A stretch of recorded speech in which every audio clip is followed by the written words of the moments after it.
When we get older, we realize that $100 is a lot more and a lot less than we initially thought it was. Welcome back to another Redditainment episode of Showerthoughts Sundays. Let's jump right into it. Wisdom teeth are not worthless, as they provide oral surgeons with a steady stream of income.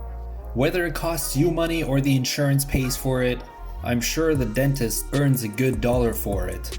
Personally, I've never had to have my wisdom teeth pulled, and from what I've heard, it can cost a pretty penny to have those removed, depending on where you live and whether or not you have insurance for that or not. First comment says, I have 4 perfectly grown and highly useful wisdom teeth. My wife says that's a sign I am less evolved than her. She only had 3 and needed to have them taken out. I guess I'm in the same boat as this guy. Juneberger says, dentist here. Damn right, lol. Those come in all sorts of wrong.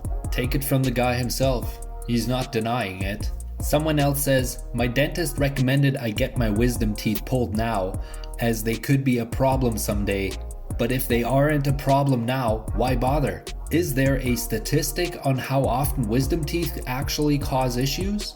There seems to be quite a few dentists on this thread offering up their opinion on what they see on a day-to-day basis, and the general consensus here seems that more often than not it is better to get them removed, because if you don't, they can cause problems down the road, which will make it even worse. Alright, let's move on to the next shower thought of today that says, clothes seem much heavier when you carry them by hand than when you wear them. That definitely sounds like a thought you would have in the shower. Completely random. First comment says, you're distributing the weight through the entire body and not only on the arm muscles. Pretty common sense. There's about 200 other commenters saying pretty much the same thing. Eating a banana, apple, orange, and kiwi on the same day was unheard of 100 years ago. We're talking 1921 here. I'm guessing that's pretty accurate unless you were some sort of royalty perhaps. Come to think of it, it is pretty amazing how we can just walk into a Walmart or a supermarket and get a whole array of different fruits and vegetables from all over the world without even giving it much thought. First comment says, oranges at Christmas were a big thing once upon a time. Someone says, judging by the ongoing problems with obesity, eating 4 kinds of fruit a day is unheard of now. That is so true. Even with the abundance of food and healthy vegetables available in the store, at a moment's notice, we still tend to eat a lot of junk food. When we get older, we realize that $100 is a lot more and a lot less than we initially thought it was. Totally depends on the context, I would say. Because when you were young and you would have been given a $100 bill, most of us would probably think that's a lot of money. But then as we grow older, we think, well, it's just $100. But at the same time, if somebody gives you $100 today, it's still a lot of money, just depending on what context. Because $100 in America doesn't really buy you a whole lot of stuff anymore. Someone says, I'm so old, I feel this way about 20s. Followed up by, I remember being in college and if I had $20 in my pocket, I felt like a badass. Good old college times where you really learn what bad budgeting means. The most potent anger management is watching other angry people make a fool out of themselves.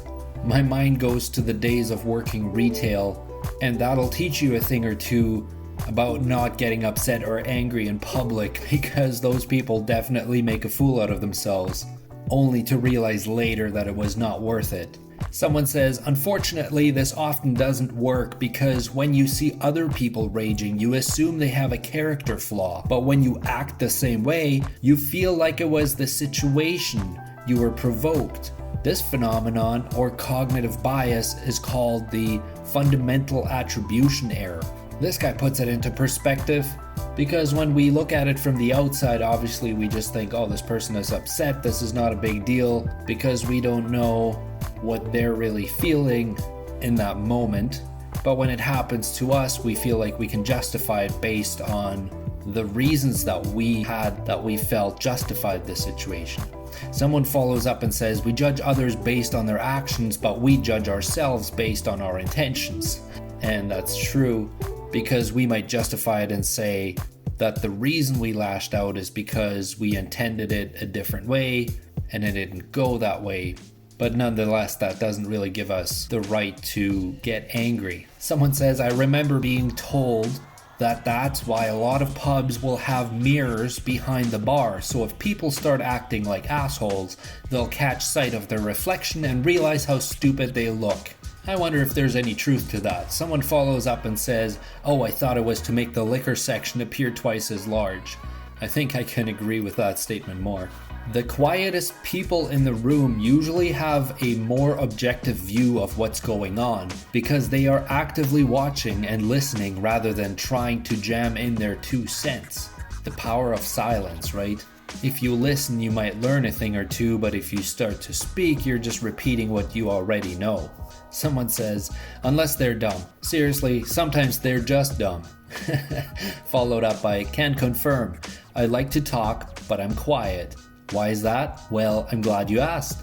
It's because there is nothing going on up there. Like, I think a lot, but during conversations, my mind just goes blank. Well, thanks for sharing, Creature Warrior. There is probably something in the world that tastes amazing, but we refuse to try it because it doesn't look appetizing to us. Personally, I'm very open-minded when it comes to food, and I try just about anything and everything. But I definitely know some people that, for example, have never tried seafood or sushi, and the main reason is just because it doesn't look appealing.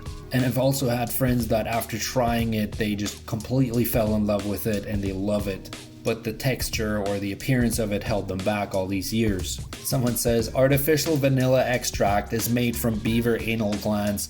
There's nothing we haven't tried.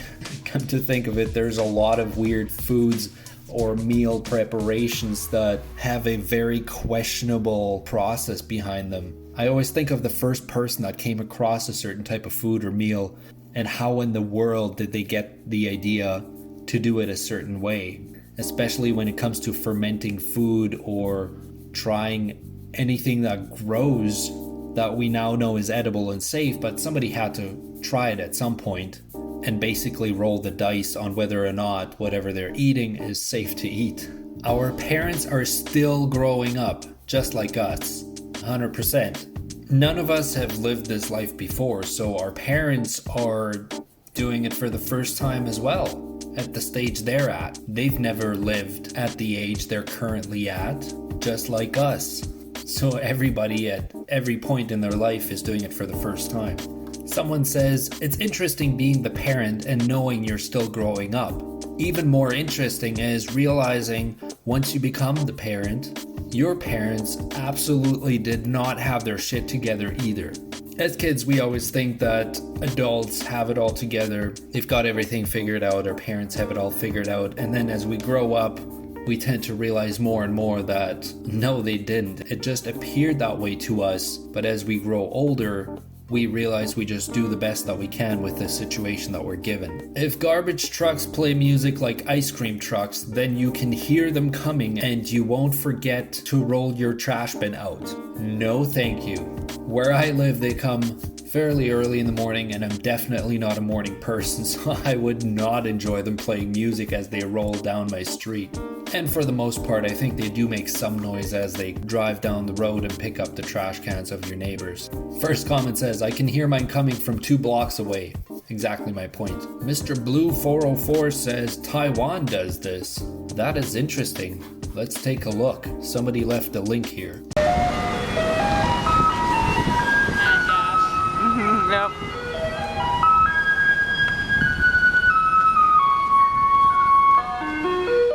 That is very interesting to watch. It's even a fairly pleasant tone, I would say. People just line up and throw their garbage in it. I mean, the garbage men don't even have to do anything. People just bring their garbage out onto the road and throw it into the truck.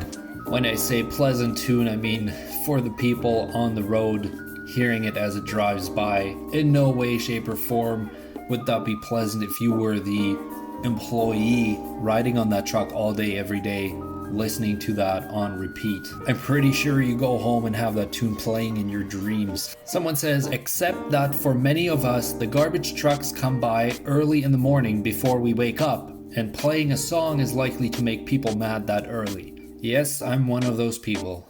Although it's not super early, I just really am not a morning person. Someone else says, every place I've ever been, the squeaking brakes and banging cans give plenty of notice, unless your house is the first on the route. People often talk about what happens to us after we die, but so few talk about what happened to us before we were born. This is a really deep rabbit hole that would take hours to discuss. That's some Joe Rogan podcast type content. I mean, all we can do is speculate, and going through the comments, that's mostly what commenters are saying. There's some that believe there's nothing before and nothing after, and then obviously there's a slew of theories on what may or may not exist before or after. Alright, we'll wrap it up with the last shower thought of today, which says, dropping your coffee wakes you up more than drinking it does. Probably. I would definitely not prefer it that route, because if I would drop my coffee, that would certainly set the mood for the day, and not in a good way. First comment says, nothing like cleaning up a hot mess in the morning, followed by, yeah, splashing scalding hot liquid on yourself is a good way to wake up. Not. That would be a horrible way to wake up. But folks, that concludes our Sunday episode of a bunch of random shower thoughts. If you've enjoyed this episode, leave a like, join the conversation down below, and leave a comment. I'll do my best to respond as much as I can. Thanks for watching, and I'll see you in the next video.